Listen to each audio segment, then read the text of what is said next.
Commander Lyra stood tall inside the great court hall of Earth Command. Her hands were tied. Once bright white uniform was now torn and stained. She had medals on her chest, but no respect in the eyes of the crowd. Cameras flashed. News. Channels were live. Everyone watched her fall. A general spoke from the high podium. His voice was cold. "You are found guilty of treason. You leaked defense codes. You've caused the deaths of 3,000 soldiers. Your punishment is exile to planet Karnax." Gasps filled the room. Karnax. The name was enough to make anyone silent. It was not a prison. It was a death sentence. Lyra didn't scream. She didn't cry. She just looked straight ahead. "I didn't betray Earth," she said calmly. "You did." The general looked away. Moments later, guards dragged her through the steel hallway to the launch bay. Her hands were still tied. They didn't care. She was no longer a hero. She was just another criminal. The shuttle shook as it left Earth's orbit. Cold metal walls surrounded her. There were no windows, only darkness. A female voice spoke from the speaker. "Destination locked, Karnax." Lyra remembered what she had read about the planet. It was once a testing ground for weapons. Later, it became home to the worst criminals, warlords, and killers the galaxy had ever seen. There were no laws, no rules, no rescue, no return. Then, the voice returned. Atmosphere breach in 10 seconds. The shuttle entered Karnax's sky like a falling comet. Flames roared outside, alarms beeped loudly. Lyra gripped the seat. Her heart pounded, but her face stayed calm. Suddenly, impact. Boom. The pod hit the ground hard. Dust and smoke filled the air. The door burst open. Silence. Lyra stepped out. Her boots touched the dirt of Karnax for the first time. The sky above was red and cracked with storm clouds. The land was dead, full of broken rocks and black mountains. Far in the distance, ruins burned slowly. This was a world built by war and ruled by fear. She didn't have a weapon, no armor, no supplies, just her mind. And her training from behind a rock, 2 eyes watched her. Then 4, then 10. Hidden in the shadows were the Red Wolves, a savage gang known for hunting new exiles. They had red scars on their faces and knives in their hands. They smiled. Easy prey, they thought. Lyra took a few steps forward. She already knew they were coming. Her hands were no longer tied. She bent down, picked up a sharp metal rod from the wreckage, and waited. One of the Red Wolves jumped at her. She moved fast, too fast for them. Crack. She hit him in the neck with the rod. He fell. Another charged. She turned, blocked, and punched. Thud. Within seconds, 3 men were on the ground. The rest circled her, confused. She didn't look like much. She didn't carry big weapons. But she fought like death itself. Then the leader of the gang stepped forward. He was tall, his chest marked with burn tattoos. He grinned. "You're different," he said. "Let's fight. If you win, you live. If not, we eat you." Lyra didn't answer. She just got ready. The duel was fast and brutal. It had blades. She had only the rod. But she used the land, the wind, and her calm mind. His attacks were wild. Hers were focused. He swung high. She ducked, kicked. She grabbed his leg, twisted, and slammed him down. In 1 minute, it was over. He lay on the ground, defeated. She held the rod near his throat. The other wolves waited for the final strike. But she didn't kill him. Instead, she stepped back. "You want to survive here?" she said. "Then follow strength." The wolves were silent. Then one. By one, they lowered their weapons. That night, as stars shined weakly above the blood-colored sky, Lyra sat near the wreckage.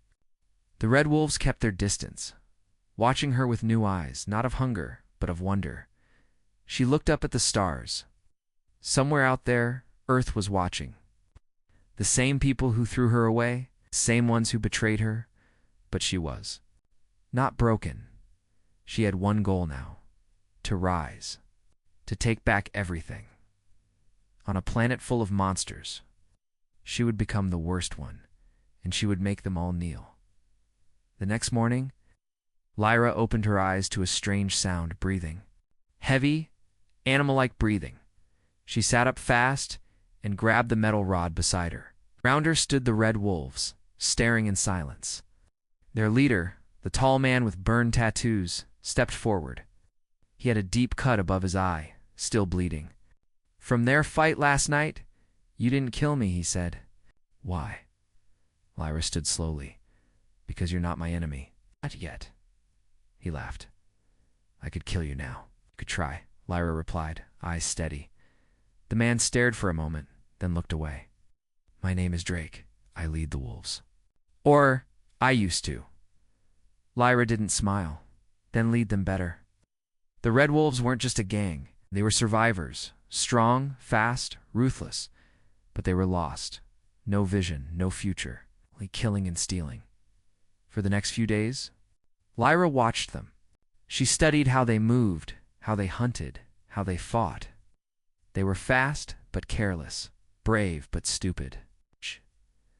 She saw their weakness, and she saw their potential. At night, they sat around the fire. Drake told old stories about the Great Split. When Earth stopped sending supplies and Karnax became a prison planet, every leader since then ruled by fear. "Only the strongest survive here," Drake said. "No," Lyra corrected him. "Only the smartest survive." The gang laughed, but she said nothing more. The next day, a scout returned in panic. Riders. From the west, heavy bikes. "It's the Bonehounds." The name brought silence. The Bonehounds were known across Karnax. They killed for sport. They didn't leave survivors. Now they were coming. "How many?" Lyra asked. "Maybe 10. Maybe more." Drake grabbed his axe. "We fight." "No," Lyra said. "We prepare." That evening, Lyra and the wolves dug shallow pits, set up hidden wires, and placed sharp rocks at key points around their camp. They placed fuel tanks under sand and built a fake campfire with a decoy body. The wolves didn't understand at first.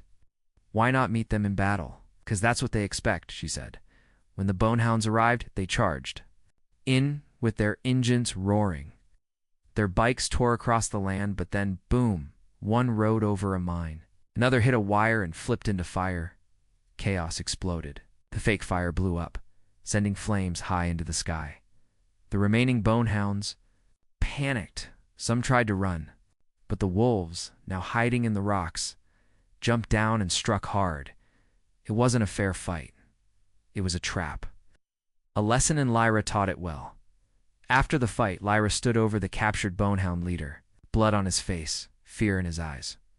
"You're not one of us," he said. "You're from Earth." Lyra nodded. "And Earth made me stronger than you'll ever be." She turned to the wolves. "We don't fight to survive. We fight to build something better. If you want chaos, leave. If you want purpose, stay." Drake looked at the men. They didn't leave. Not one. Later that night, Drake sat beside. "Lyra, you changed them. In just days." "How?" Lyra looked into the flames. "I gave them a reason to fight. Not for power, but for honor." Drake grunted. "Honor doesn't keep you alive here. It will," she replied. "Because now they believe in something." But far away, deep inside, a black fortress made of steel and bone, a shadow watched everything through a flickering screen. His eyes were cold. His armor was heavy. His throne was made from the skulls of 100 challengers. His name was General. Skarn and he ruled the north. A voice spoke behind him. "Sir, the exile. The woman, ... she defeated the Bonehounds." Skarn didn't move. "She's forming a group." Now he stood. "Send a message," he said. "The others, there's a new queen in the dirt. See how long she wears her crown." Dust storms swept across the wastelands of Karnax as word spread. A woman had defeated the Bonehounds, united the Red Wolves, and built a small camp in the Dead Zone. Some laughed, others watched, and a few began to worry. In the ruins of a broken city, Lyra stood on a cracked wall, scanning the horizon. Below her, the wolves were working. They were building shelters from scrap, gathering water from deep pits, and making simple weapons. It wasn't much, but it was order. Karnax hated order. Drake stood beside her. They call you Queen of the Ashes now. I'm no queen, she said. Not yet. That night, a stranger approached their camp. He came alone. Hands raised, no weapons. His skin was pale, and his clothes were old Earth's military gear. A scar crossed his face from ear to chin. The wolves grabbed him, but Lyra stopped them. Why are you here? She asked. He looked at her. My name's Rel. I fought in the last Earth War. Then they threw me here. It's just like you. Lyra narrowed her eyes. You were a soldier. Rel nodded. I was more than that. I was like you, trained, trusted, betrayed. She studied his face. He wasn't lying. Why now? She asked. Rel glanced around. Because Skarn is watching you, and if you don't move soon, he'll destroy everything you've built. Lyra knew Rel was right. Skarn ruled the north, a fortress city made of steel and bones, controlled weapons, fuel, and thousands of men. If he saw Lyra as a threat, he wouldn't wait. We need more people, she told Drake, and not just fighters, builders, thinkers, survivors. Drake frowned. You want to unite Karnax? No, she said. I want to tame it. Over the next few days, Lyra and her group moved fast. She sent out 3 scouting teams to nearby zones, not to attack, but to find others like her. The forgotten, the broken, the dangerous. But willing to change, they returned with strange people. A tall woman with metal arms who once led a rebellion. A quiet man who could fix any machine. A group of orphans who used drones to hunt wild beasts. They all looked at Lyra with the same question in their eyes. Why follow you? And she gave them all the same answer, because I see a future where no one kneels again. But inside her growing camp, danger was already rising. One night, Rel entered her tent with a grim face. There's a problem, he said. One of your people is not who they say they are. Lyra stood up. Who? He handed her a metal disc, a spy recorder. On it was a voice. She's gathering forces. She has war skills. Orders from Skarn, poison her, and destroy the group from the inside. Lyra listened in silence. The traitor's name was on the file, Nexa, one of the new recruits. Bring her to me, she said. Nexa was tied and brought before Lyra and Drake. She didn't cry. She didn't deny it. I was promised freedom, Nexa said. Skarn said if I did this, I could leave Karnax. Lyra stared at her. There is no leaving Karnax, only surviving it. Drake raised his axe. Let's finish her. But Lyra stopped him. No. She looked Nexa in the eyes. You were ready to kill for your freedom. That makes you dangerous. But if I give you a chance to earn your honor back, will you take it? Nexa was shocked. You trust me? Lyra said, but I'll watch you. If you want to die in chains, go ahead. But if you want to live with purpose, fight with us. Later, as the fire burned low, Drake sat beside Lyra. You're not like the others. You don't lead with fear. No, she replied. I lead with vision. Drake nodded slowly. And if the vision fails? Lyra looked out at the night. Sky. Then I'll fall standing. But far in the north, General Skarn stood at a massive map table, staring at glowing markers showing Lyra's growing territory. She's building something, his advisor said. A real force. Skarn crushed a glass in his hand. She wants to change Karnax. Then let's remind her what this world really is. He walked to a dark prison chamber.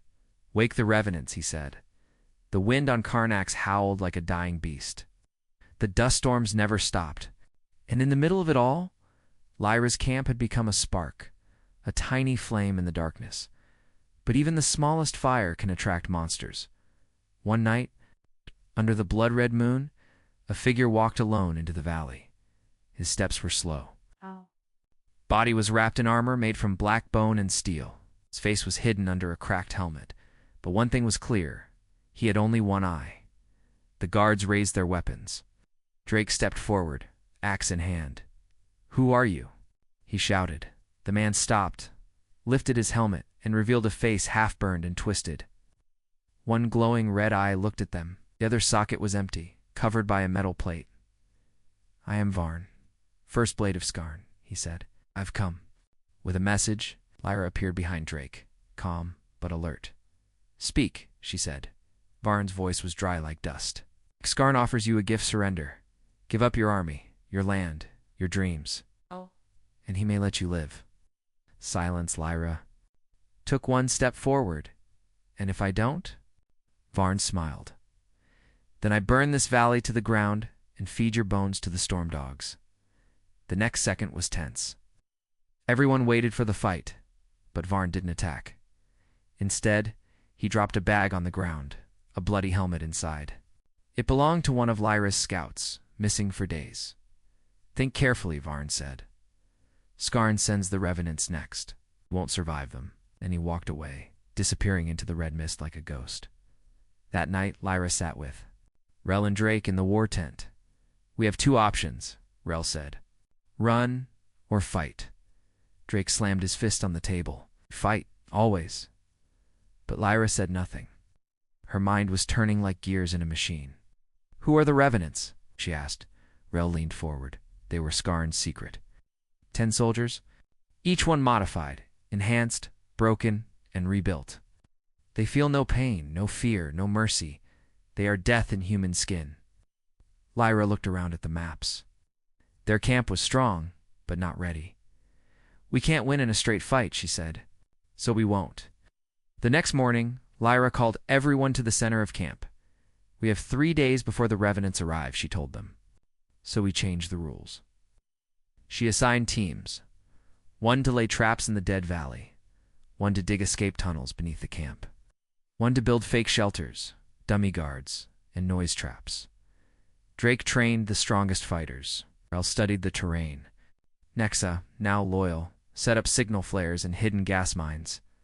Lyra worked with everyone not as a queen, but as a soldier. 3 nights later, the revenants came, 10 figures in black armor. Walking side by side through the sand like machines.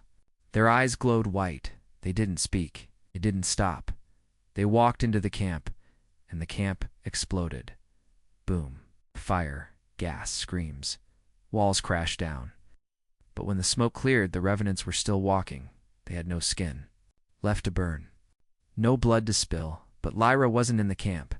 She was beneath it. As the revenants searched, Lyra gave the signal. Flares shot up. Drones dropped nets. Tripwires snapped. Pressure bombs burst beneath their feet. Still, they came. One of them, tall with metal spikes instead of arms, found the tunnel entrance. He dropped in, and Lyra was waiting. She moved fast, slid behind him, cut the fuel lines in his back. He turned, but too late. Drake hit him with an electrified hammer. Crack. The revenant shook, sparks flying, and fell. Smoke rose from his chest. "1 down," Drake said. 9 more? Lyra replied. All across the valley, the wolves were fighting for their lives. The revenants could not be killed easily, but they could be slowed. Trapped, distracted, one was crushed under a falling tower, another drowned in an oil pit. 2 were locked inside a metal trap, then blasted from above. Lyra's plan was working. Not perfectly, but enough. By dawn, only 1 revenant remained. Varn, the man with 1 eye. He stood at the center of the ruined valley, waiting. Lyra approached him. Her armor was cracked, her hands bruised, but her eyes burned with fire. "You sent monsters," she said. "I sent them back in pieces." Varn smiled. "You're no queen." Lyra lifted her blade. "No, I'm worse." They fought. Steel hit. Steel. Sparks flew. Varn was fast, but Lyra was faster. He had strength, but she had purpose. Every strike from her came with memory of betrayal, of exile, of rising again. She stabbed deep into his side. He fell to 1 knee. "You think this changes anything?" he gasped. Lyra leaned close. "No, but now they believe. She drove the blade through his chest. That night, the wolves didn't cheer. They didn't dance. They simply watched as Lyra climbed the highest wall, held up Varn's mask, and stared into the storm. The woman from Earth, the exile, had killed death itself, and across Karnax, whispers spread like fire. The queen is real, and she is rising. The sun on Karnax was sharp like a blade, but it did not burn as hot as the eyes watching from the north. High in the mountains stood Scarran's stronghold, a black fortress built from bones and rusted steel. The gates were covered in human skulls. Every wall screamed of death. The sky above it always looked darker. Inside, General Scarran sat on his throne of metal and ash. His armor groaned when he moved. His breath came through tubes in his chest. His skin was no longer human. Patches of iron and dark flesh covered his body. A scout kneeled before him. She killed the revenants, no man said. Even Varn Scarn said nothing for a long time. Then he laughed. A girl from Earth has done what no warlord could, he whispered. She has united the forgotten. He stood slowly. Then it's time I remember who I am. He walked to a wall and placed his hand on a scanner. A secret door opened, revealing a large machine, old Earth tech, lost long ago. Prepare the Titan, he said, and bring me the twin blades. Back in the valley, Lyra watched as her people worked harder than ever. The camp had changed. It wasn't a camp anymore. It was becoming a city. Wooden towers stood high with lookouts on top. Solar panels powered lights. Water tunnels ran deep underground. Black banners flew over the walls, marked with a symbol, a rising flame. Lyra's symbol. People came from far away. Ex-prisoners, engineers, ex-gang leaders, families with children. They all came hoping for something impossible. Hope on Karnax. Drake joined her at the top of the wall. You've started something no one can stop now. That's what I'm afraid of, she said. Rel walked up, holding a data pad. I picked up something, he said. Long-range signal. It's Earth tech. Military grade. Lyra grabbed it. The message was short, repeating on a loop. Titan system active. War mode. Locked on. Flame City. Drake frowned. Flame City, Rel smiled. That's what people are calling this place now. Lyra didn't smile. Right. It's a warning. That night, Lyra stood before her people. I don't bring lies, she said. Scarn is coming. He has Earth tech. Maybe a weapon. Maybe a machine. Whispers ran through the crowd. But let me remind you, she continued, voice steady. We've already survived worse. You were thieves, exiles, ghosts. Now you're builders, fighters, family. She lifted her fist. We are not the weak ones anymore. We are the fire Karnax never expected. The crowd roared.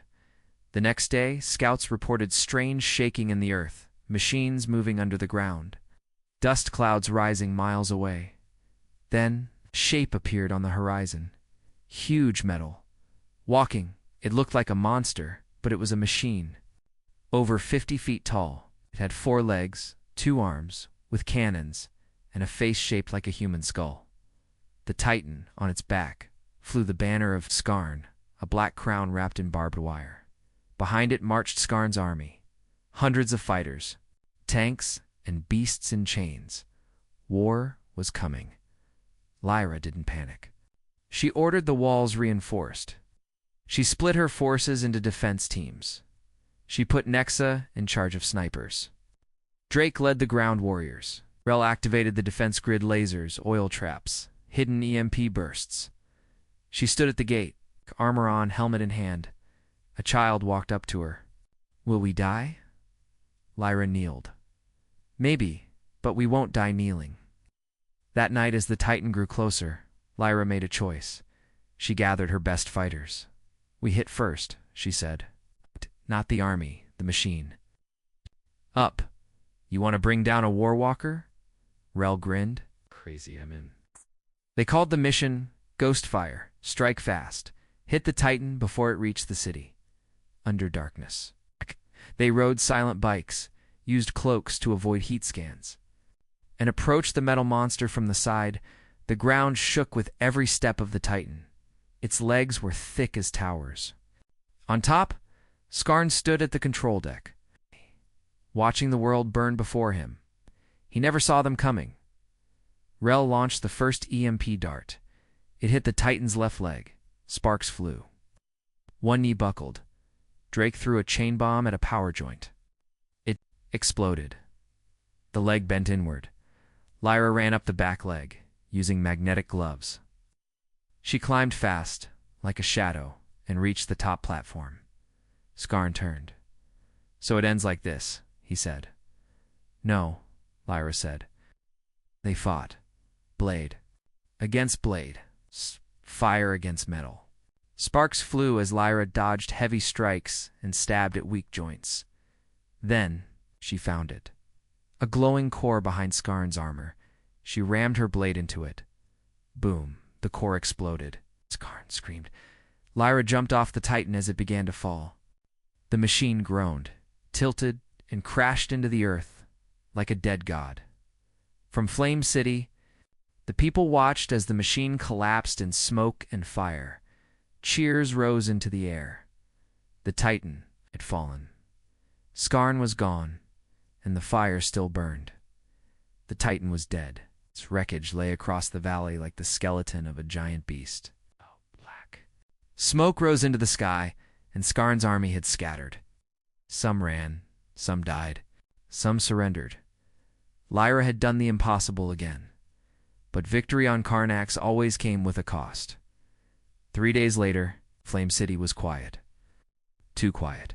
Rel limped through the command tent, holding a blood-stained bandage on his side. "Supplies are low," he told Lyra. "Food, water, ammo. The fight drained us." Drake entered next. His face was pale, lips tight.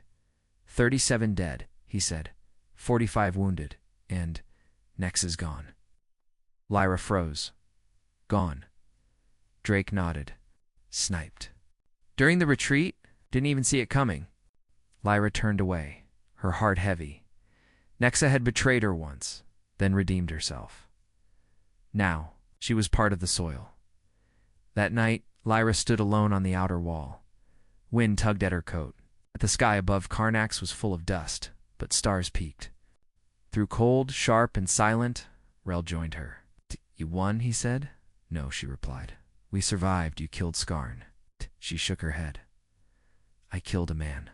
But I may have created something worse."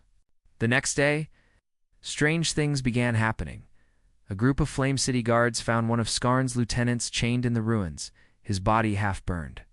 But still alive, he whispered only one sentence before dying. "She is coming." They didn't know who she was, but Lyra did. Long ago. Skarn had a sister, Sarah. She was smarter than him, quieter, deadlier. While Skarn built his kingdom with fire, Sarah used shadows, spies, poison, mind control. Said she could make entire tribes vanish without a sound. Most believed she was dead. Lyra wasn't sure anymore. 2 nights later, a message appeared inside the Flame City tower. No one saw who placed it. It was written in blood. One fire dies, another rises, kneel or bleed. Sarah Lyra crushed the paper in her fist. "She wants war." Drake growled, "Then we give it to her." But Rel looked uneasy. "No," he said. "She doesn't want war. She wants collapse. She'll turn your people against you. She'll break you from the inside." Lyra nodded. "Then we don't fight her with weapons." The next morning, Lyra did something unexpected. She called a council. Leaders from every group in the city, fighters, builders, farmers, scouts, were invited. She sat at the same level as them. No throne, no guards, just open talk. "We survived Skarn because we stood together," she said. "But if we don't hold that unity, Sarah will win without lifting a finger." A silence followed. Then an old woman, the metal-armed rebel from Part 3, stood up. "You fought for us. Now we fight for you." Heads nodded. The fire still burned, but Sarah moved fast. Within 2 days, water stores were poisoned. A gas leak killed 5 workers in a factory. A sniper killed a council member during a speech. Panic spread, and worse. A whisper campaign began. Lyra brought death. Skarn is gone, but what's next? She promised peace, but this is chaos. Drake punched a wall. We need to hunt her. Rel shook his head. You can't hunt a ghost. One night, Lyra stood outside Nex's grave. A fresh wind blew. She's breaking us without showing her face, Lyra said. She doesn't need to show it, Rel replied. She's already inside our walls. Lyra's eyes narrowed. Then we smoke her out. Back the next day, Lyra made another move. She gave power away. She appointed a council, 5 members, each from different backgrounds. They had full say in city laws, food, defense, trade. Some said she was giving up control, but Lyra knew better. She wasn't building an empire. She was building a legacy, and it scared Sarah that night. Lyra returned to her tent. Someone was waiting inside, a woman in a dark cloak. Red eyes, a calm smile. Hello, Lyra, she said. You've done well. But you forgot one thing. Lyra stood still, ready to draw her blade. And what's that? You're still human. In a blink, the woman pulled a knife and threw it, not at Lyra, but at Lyra's map table, pinning a parchment. The throne is mine. Sarah. Then she was gone, disappearing into smoke. Lyra stared at the knife. It wasn't just a threat, it was a challenge. The next morning, the city awoke to news. Sarah had claimed Skarn's old fortress. She had troops, assassins, and machines of her own, and she had one goal, to burn Flame City to the ground. But Lyra did not run.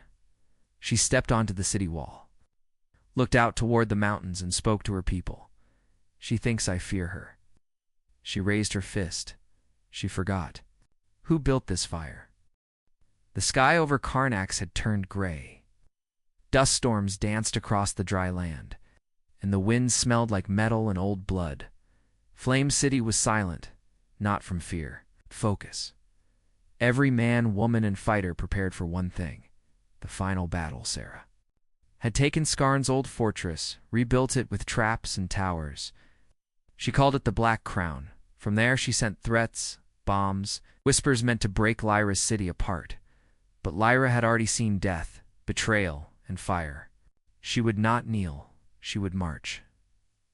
Drake stood at the gates, adjusting his war axe. We hit them before they hit us, he said.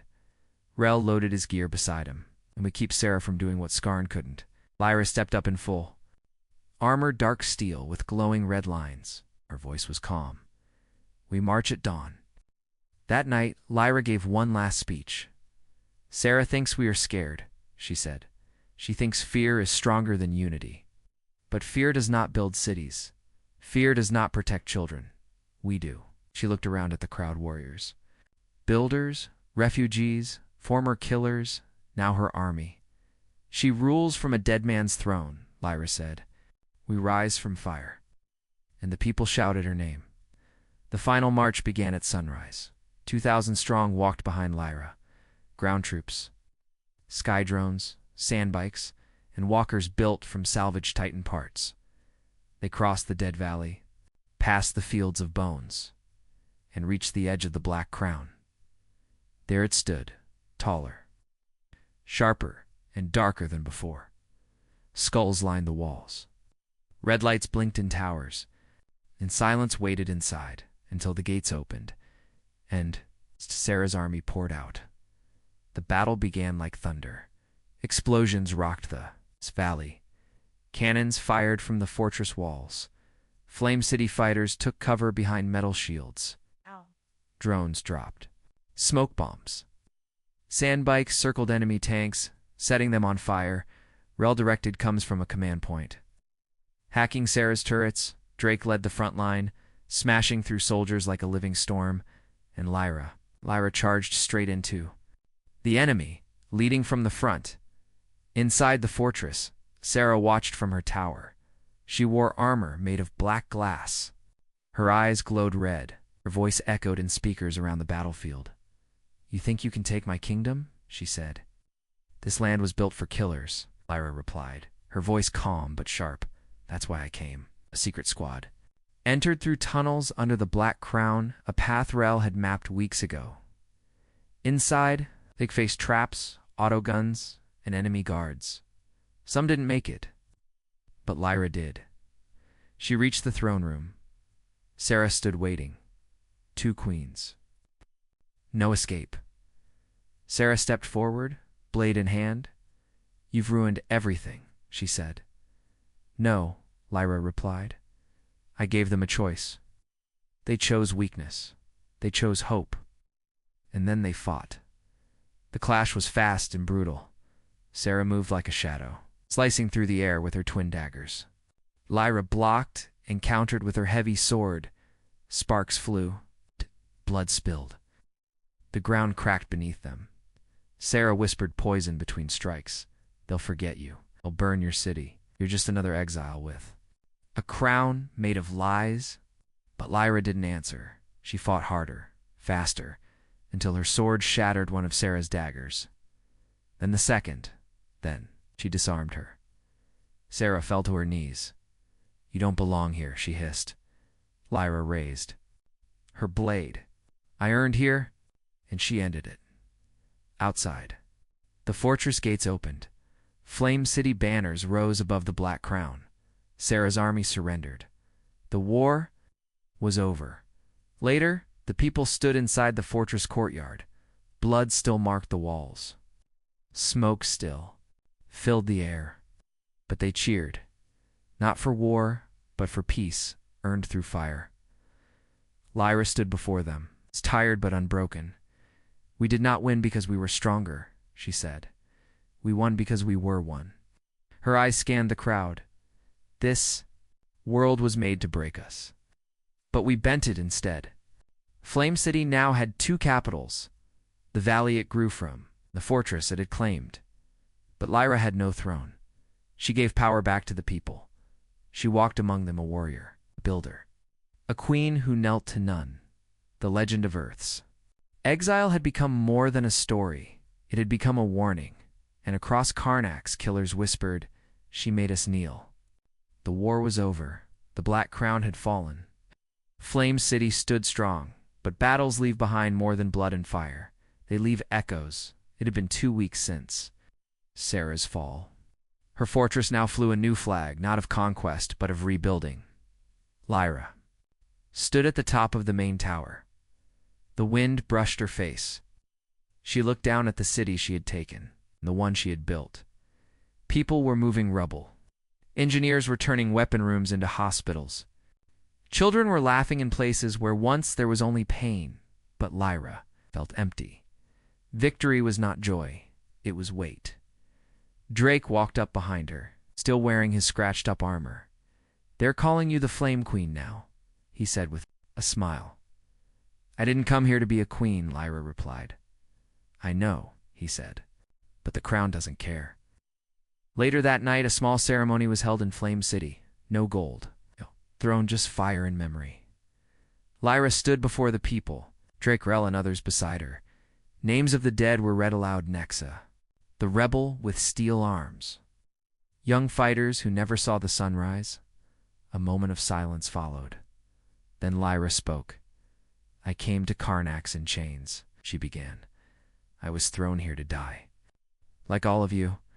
But instead, I found something stronger than war. I found you." She looked at the crowd, some in armor, some in dirt-covered clothes, all watching her in silence. "You made this place a home. You turned killers into protectors. You didn't wait for someone to save you. You became the fire." The next morning, something unexpected happened. A ship arrived. Not a Karnak ship, an Earth ship. It hovered above the valley, silent, powerful, clean. For the first time in years, Earth had returned to check on its exiles. A voice crackled over the speakers. "This is Captain Reyes of the U.S. Seraph. We come with peace." In a message, Lyra's heart tightened. She met the captain at the edge of Flame City. He was surprised to see her alive, armed and leading an army. "We thought you were dead," he said. "I was," Lyra replied. "Then I built something." The captain gave her an offer. Earth wanted to reclaim Karnax now. The planet had resources. It had value. They wanted to bring order. Lyra stared at him. You abandoned this world. You dumped your worst here. And you survived, the captain said. Now we offer peace, support, civilization. Lyra looked behind her at the people, the children, the towers built with bare hands. Then she smiled coldly. We already have civilization. The next day, Lyra stood at the edge of the landing zone. The Earth ship hovered above her. The captain asked again, Will you come back with us? You've done more here than anyone expected. You could be a hero on Earth. She looked up. Already a hero here? And she turned away. The ship left. But before it did, Lyra sent a message back to Earth. You made this world to kill us. We turned it into something better. Don't come back unless you're ready to kneel. Years passed. Flame City grew into a true capital. The Black Crown became a school, command center, and a shelter. New cities rose around Karnax, not ruled by fear, but by strength earned in unity. Drake trained new warriors. Rel became the head of tech and defense. And Lyra, she disappeared from the public eye. Some said she went north to help another city. Others said she lived in the mountains, watching from afar. But one thing was clear. She had changed the world. Legends grew. Of the woman from Earth who made armies. Fall of the exile who turned killers into protectors. Of the flame that never died. Children who taught her name. Old warriors whispered it around fires, and on the edge of Karnax, carved into stone, stood the words, She came in chains. She left us free. The world kneeled because she stood.